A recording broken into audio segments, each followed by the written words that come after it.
दादा रे दादा बड़ी थकान लग गई हो। कैसन केहू दुअरवा ना लौकत है।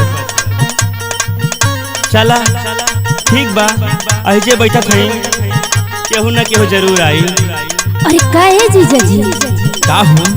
अरे वाह वाह वाह वाह वाह तोहरे इंतजारे रहल। अरे काहे हो? कैसे हमारे इंतजार करत बड़ा? तोहके लेवे बदे आइल बानी। अच्छा सुना बोला। गोड़ लागी जीजा ससुररिया में आइला,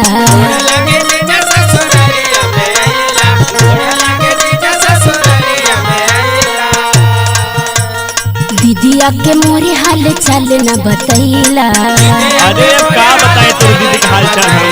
अरे काहे हो कुछ तो हाल चाल बतावा। गोड़ लागी जीजा ससुररिया में आइला, दीदिया के मोरे हाल चाल न बतैला। तोरे दीदी का हाल चाल का बताई बड़ा कंडीशन खराब चलत है। अरे काहे हो? ला सुना सुनावा। कि चलत नवा महीनवा हाथ बटवाई ले तू हो ना ए साली हो, ए साली हो जा जाता सरसों मोर कटवाई दे तू हो ना।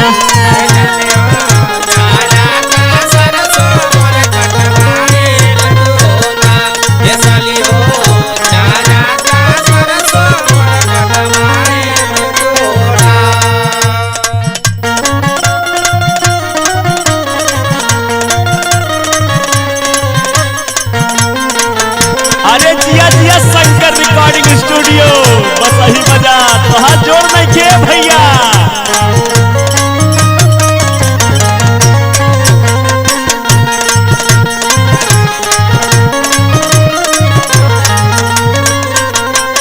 और सुना का हो? बोला। रहिया मावत रहनी ना दो चार जगह रसगुल्ला खा के पानी पीनी है उतना मीठ ना लागल। काहे हो? जितना मीठ तोरा हथवा के पनिया लगल है। अच्छा सुना बोला। बड़ मीठी लागल तोहरी हथवा के पानिया,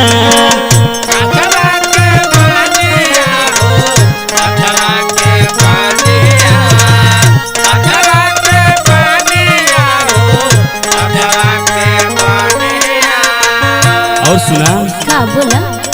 भगवान बनवले रही यही तर जवहनिया,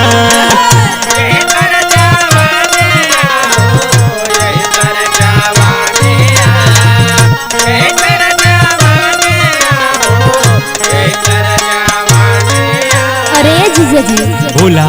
ये तो हर छोटी मोटी बात से हम बहकबना हमके फुसलावा मत। सुना। अच्छा सुनावा। जनी फुसलावा जीजा कई के मीठी बातिया,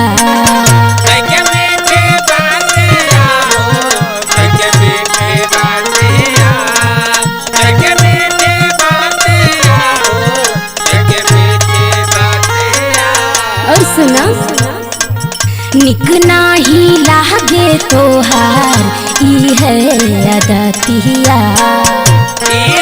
अरे हमारा तो का खराब है तो कितना मानी ला।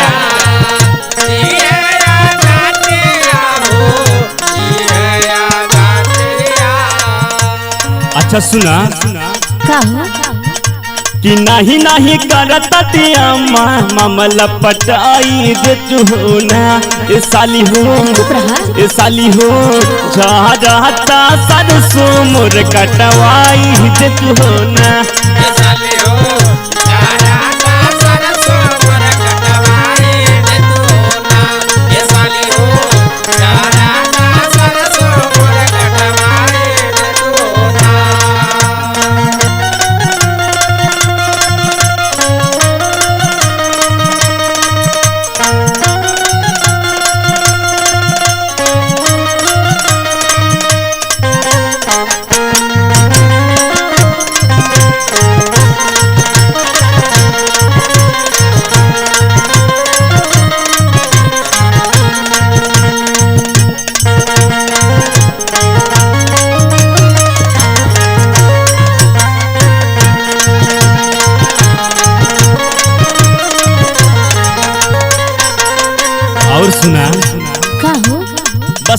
4 दिन संभरवा दे तू तो तहार बड़ा। अच्छा एकरे पहले तो कभू ना दिखाई देला, आज काम पड़ल तो याद कर देला, कैसे हो? ऐसा ना हो। तब का हो बतावा। ला सुना बोला। चल के करादा हमार सरसों का टहनिया, सरसों का टहनिया हो, सरसों का टहनिया, सरसों का टहनिया हो, सरसों का टहनिया।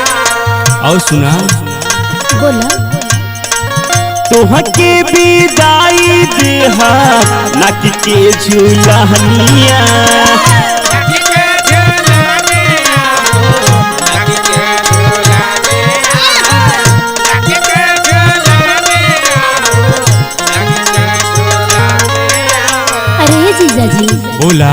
अगर हम वहाँ चलब तो हमार घर द्वार के देखी सुना। बोला। घरवा दुआर जीजा हम ही संभारी ले। अच्छा अच्छा।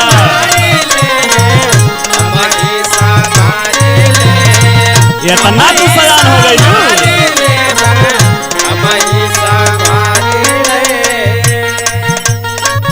भौजी गइल बा नैहर एही से रिसियाई ले।